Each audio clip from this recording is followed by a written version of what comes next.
Welcome back to the channel Hell Dominance. Anthony here. Please remember to like and subscribe, and also click that notification bell if you're enjoying what you're seeing and if you want to see more. In today's episode, we have the half-term reports for the top 6 of 2022 Super League. Like in yesterday's episode, we are going to give the Super League 2022 teams their grading for the half-term report. We've reached round 14, halfway through the Super League's regular season, and we're grading everyone from A to F-. There is no A+ in this rating, because you have to go through that season unbeaten, score 50 points a game, and concede 0. No one will ever do that. Now, we are starting in 6th place, where we see Tony Smith has told his whole KR side he will be leaving at the end of the season. And while this has been a shock to fans and pundits alike, the effects have been felt on the pitch also. A modest start to the season with 2 wins from 5 games, then 2 wins from 4 games. April saw them win all but the final game of the month, JJB's last game as interim coach at Leeds Rhinos. They reached the semi-final of the Challenge Cup at Ellen Road, but it was the day before when Smith announced his news, and the news came out to the team. Not the best of timings, I would say. The Robins then lost all their games in May, blowing their first chance to get to a Challenge Cup final since 2015. This did coincide with the loss of halfback Mikey Lewis, then Jordan Abdul's injury, as well as Lachlan Coote's head test protocols putting him out of the semi-final, but the Robins were now in need of stability. That came in the announcement that Willie Peters has got the job of head coach for 2023 and has gone on to tying up players ready for his arrival, with the likes of Jimmy Kindhorse and Captain Sean Kenny Dowell on board for 2023. Smith and his men sit in 6th place, with the players coming back from injury and only 2 points behind their black and white neighbours, Hull FC.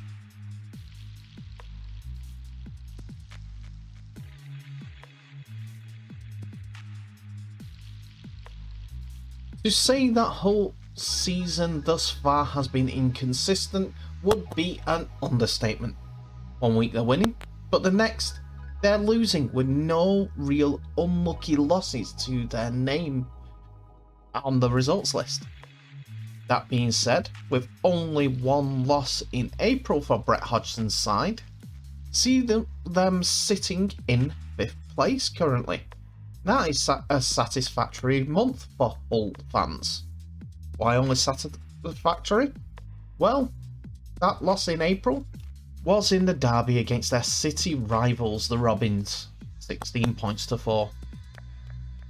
That hurt. Since April, Hodgson's men have only played 3 games and have only managed 1 win in that time.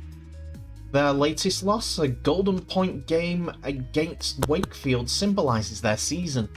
Strong team, can beat anyone, but don't. They led 18 points to 0 at half time, so they were nilled in the second half, which, against, with no disrespect to Wakefield, a bottom 2 side, is not good enough for those wanting a team with Hull's resources to be closer to the top. There have been some positives. The pack players of Lee Sao and Chris Sarte are monsters that any team would love. And with their fullback Jake Connor arguably playing his best rugby league of his career, as he has been their creative spark, but you don't want to see that injury come to anything worse. But positive also has been the solid signing of Joe Lovidua. And if Hull got it together, there could be panic from a lot of teams, and they could have a Saints-like trophy-laden era.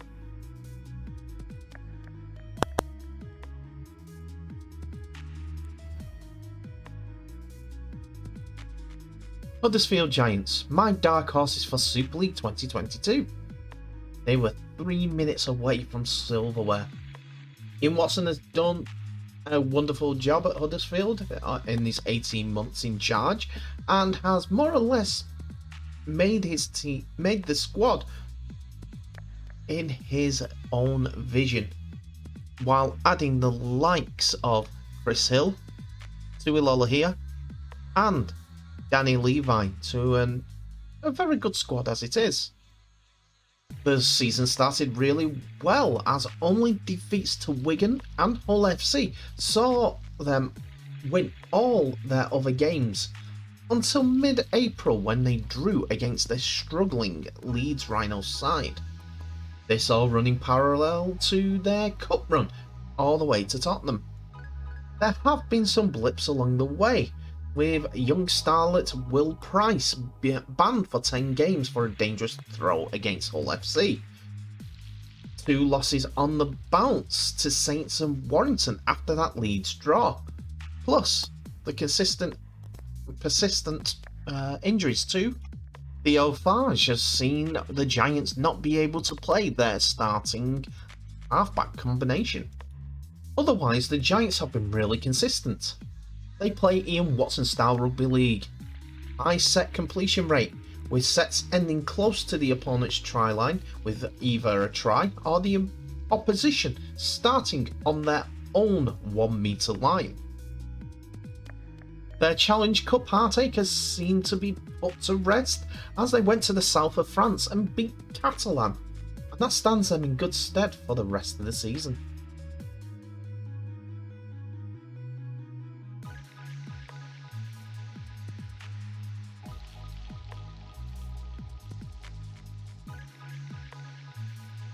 As the youngest coach in Super League, Matty Peet is a curious appointment by Wigan Warriors, but has his roots planted firmly in the last couple of Wigan Warriors regimes. Progressing through the ranks, he is now the head coach of a Challenge Cup winning team. On the field, pardon the pun, the Warriors have turned the broken field play into a 100-metre sprint every chance they get, with the electric pace of Bevan French, Liam Marshall and Jai Fields.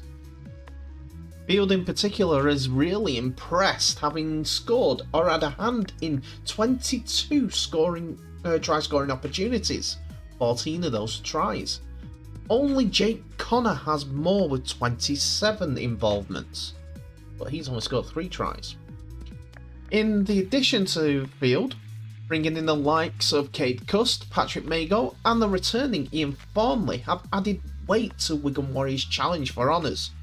But with 4 defeats already this season against the Giants, Hull FC in recent weeks, with Good Friday defeats at Saints, as well as an early season nilling at the hands of Catalan, they will have to turn back the clock for their defence of old, the likes of which we saw last time out against Castleford.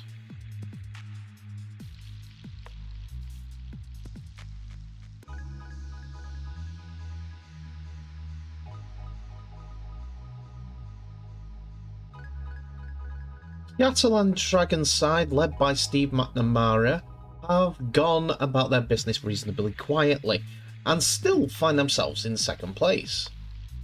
After an opening game of the season defeat to St Helens in a repeat of the grand final not 4 months before, they have steadily gone about their business and racked up 10 wins this season, with the second best defence in the competition. After 2 league defeats in April against Huddersfield and Hull, as well as a defeat in the Challenge Cup quarter-finals to St Helens, and then a further defeat recently against Huddersfield last time out, this has seen them lose the same amount of games at this halfway stage compared to last season when they won the League Leaders' Shield. There have been pluses. Mitchell Pearce has come in and suitably replaced James Mahoney in the number 7 shirt, while Tyrone May has shown his quality from being a Premiership winner with the Panthers, as well as his versatility, being of benefit to the team, playing at 5'8", acting halfback, centre and fullback already this season. The French players are also one season better, and Arthur Morgs has hit his straps again, but the emergence of Mathieu Laguerre and Paul Sanguia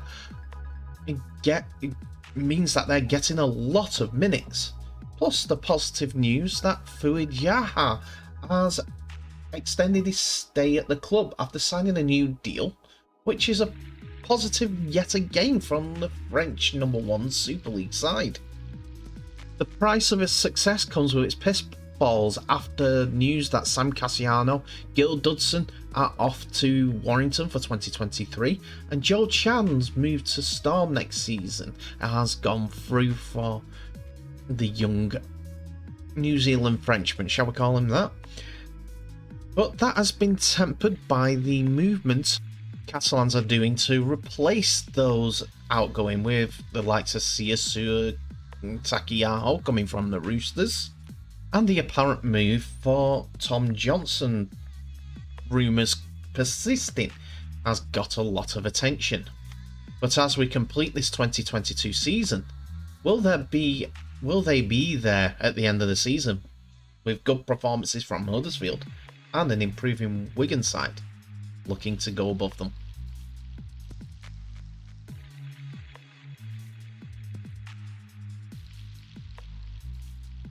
St Helens, what can I say?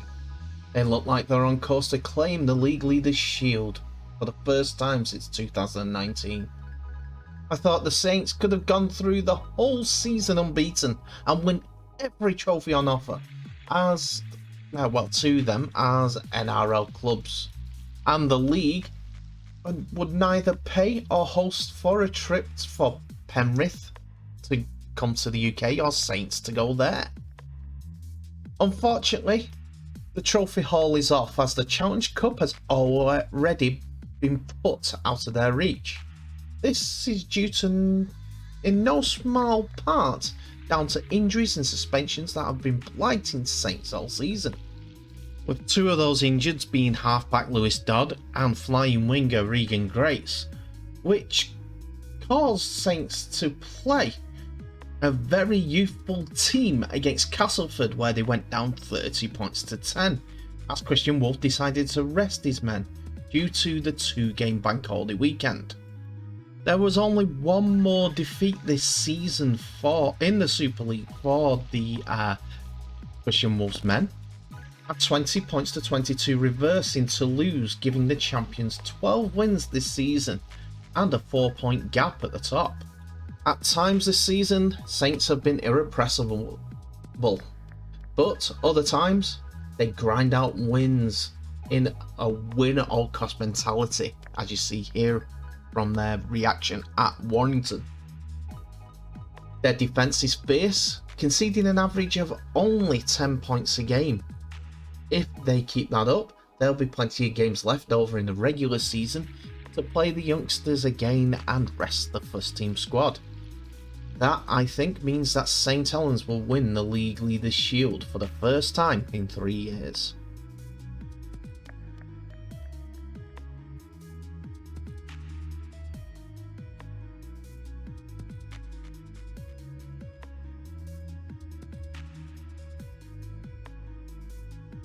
And that's it for another episode, ladies and gentlemen. Thank you so much for watching. Please remember to like, subscribe and share this video worldwide, as well as clicking that nice little bell for any updates on new videos that may be coming your way.